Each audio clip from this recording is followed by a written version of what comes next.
I'm attorney Neil Shouse, and I represent victims of failed hernia mesh devices. I often get asked, what are the most common serious complications of hernia mesh surgery? It certainly is common for there to be swelling and inflammation and pain immediately after the surgery. And any time a foreign device is placed in the body, there is a risk of infection. But these are normal post-operative symptoms that generally go away in time. But there are more serious long-term complications that can manifest months or even years after the surgery. Often these are signs that the hernia mesh has failed and that revision surgery to repair or remove the device is necessary. There are 5 typical complications that we see again and again. 1. Migration of the mesh device. This is when the mesh device moves from the place of the hernia to other parts of the body. 2. Infection.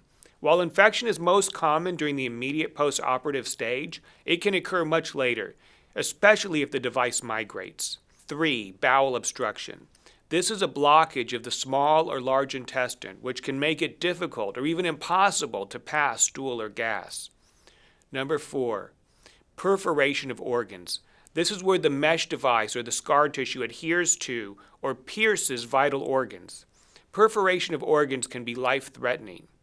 5. Chronic pain and GI symptoms. These symptoms may persist for months or years and are often signs of very serious internal injuries.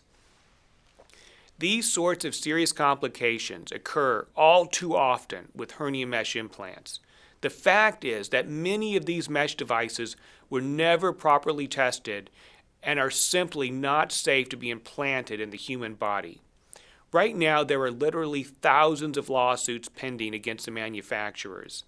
If you are a hernia mesh victim and you'd like to participate in this litigation, we invite you to call us here at the Shouse Law Group.